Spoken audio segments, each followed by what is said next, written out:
I don't think who runs the people being killed is the relevant question here. But why did this war start?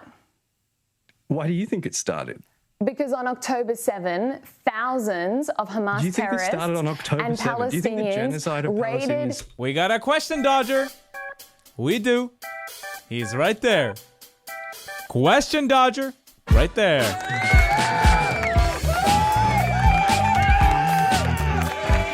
Hi guys, doing this is Sahar TV, and in this video we'll see what happens when a socialist that's invited on a show to debate about Israel-Palestine dodges nearly every single question of the host. Interesting. Why would a socialist do that? Let's take a look. But when the government moved to announce its intentions to recognize Palestine a couple of days ago, you tweeted on X that how about we unrecognize Israel? Isn't that a little bit unfair, given Israel is the only homeland of the Jewish people and history has taught us what happens when they don't have a state? Do you truly believe Israel shouldn't exist at all? Well, I think no state has a right to exist. I think people have a right to exist. So, yeah, I think that's uncontroversial, that we should unrecognize a state, an ethno-state, an apartheid ethno-state that is committing a genocide on Palestinian people. But you support recognizing Palestine? Well, kind of. Like, it's... You're contradicting yourself, fella. You said you don't want an ethno-state. So why would you support Palestine with people who are Arabs from the Arabian Peninsula who chant min maye al maye, from water to water, Palestine Arabiyye? What's going to happen to the Jews? That's an ethno-supremacy, no? I think it's a cowardly move by Albanese to recognize the rubble that he helped create. And while he does that, while he recognizes Palestine, still supplies and arms Israel to help bomb the Palestinians. I don't think that's going to help the Palestinian people whatsoever. Do you think having Hamas running Gaza will help the Palestinian people? Well, I don't think that's relevant to the people that are being killed by the state of Israel. They're getting killed because of Hamas. They're getting killed because of Hamas, because Hamas invaded, because they did what they did. That's why they're killed. If Hamas would not have attacked on October 7th, everybody would be alive today. I don't think who runs the people being killed is the relevant question here. But why did this war start? Why do you think it started? Because on October 7, thousands of Hamas terrorists and Palestinians raided... We got a question, Dodger. We do. He's right there. Question, Dodger. Right there.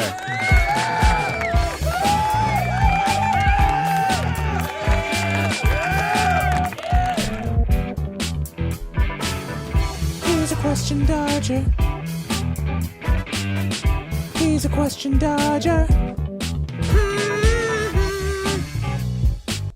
Stop dodging the questions and answer them. How about that? Israel broke into the country through multiple places, by air, by land, by sea, massacred hundreds of young people at a music festival, took 250... the IDF that massacred them under the Hannibal Directive. But this started in 1948. So do you deny the atrocities of October 7? 1948. That's not up for debate. So you just said you actually think Hamas didn't kill civilians, it was the IDF? Is that what you're claiming? The IDF killed a significantly higher proportion of Israeli civilians. No proof of that whatsoever. That's just a lie. But let's see how he handles the rest of the sentence. Than Hamas did on October 7. That's incontroversial. That is so false. Let me ask you this. Do you consider Hamas a terrorist organization? It is. I think that's not relevant.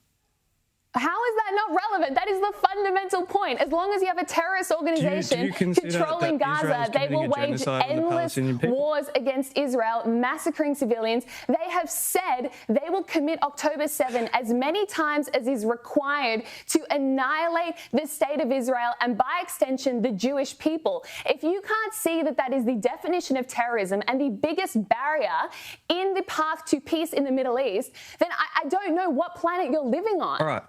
Let me ask you a question. Are you familiar with Nelson Mandela? Of course. Okay. Well, I'm going to use his words to kind of answer your question here. But Nelson Mandela said, and this is true, that if you have a problem with the means, so the means that the oppressed use to resist their oppressor, they're determined by the oppressor. So if you have a problem with the means used to resist the oppressor, then you should condemn and you should criticize the oppressor for getting rid of all means of resistance except violence. That's the only problem with his statement is that the oppressor of the Palestinians is Hamas and Islamic Jihad and the PA, and it's their brainwashing. They want to be martyred. They want to be shaheeds. They want to go to Jannah.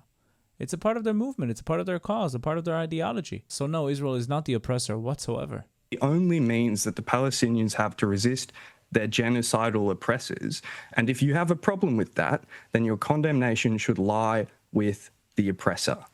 What I have a problem with is the murder of innocent civilians on October 7th. I have a problem with that too. And you know who's doing that? They're Israel. Jewish. Israel is acting in self-defense, Israel is the one who's sending the Apache incredible measures to kill all those people. To protect civilians. If you don't see October 7 as terrorism, then I don't even know what to say to you. And ultimately, this war could have been ended. All these civilian lives could have been saved if Hamas had laid down its weapons and given back the hostages and committed to building Gaza without Hamas radicalism. Has literally offered at least 4 times to return all of the hostages, and Israel has said no every single time. Yeah, I'm sure they offered to return all of the hostages, with no conditions whatsoever, with no conditions to release all of the terrorists with blood on their hands from prisons.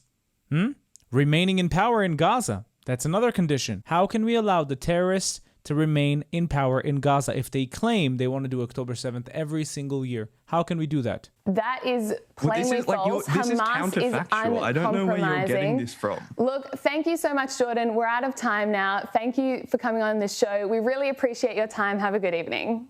Thanks for having me. So, in conclusion, Hamas controlling Gaza is apparently irrelevant to whether or not there'll be peace, and it was actually the IDF that killed most of the people on October 7.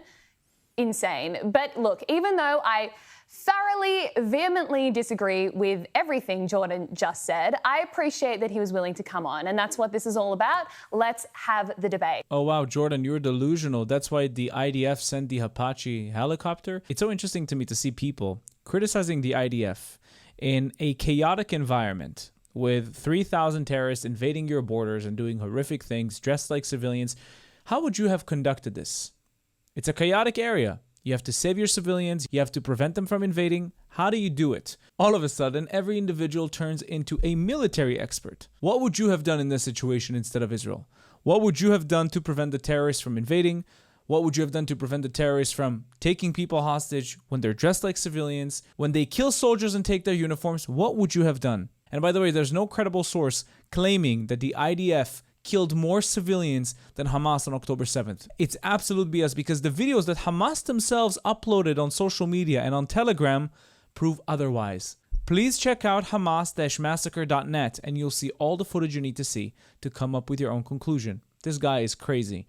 Thank you so much for watching this video. Don't forget to like, comment, and subscribe. If you'd like to support this channel financially, you can do that using Buy Me Coffee or Patreon down in the links below. Please don't forget to join our Discord in the link below, and now you can become a YouTube member and enjoy specific YouTube perks. Thank you for being here. I'll see you in the next video. Bye-bye.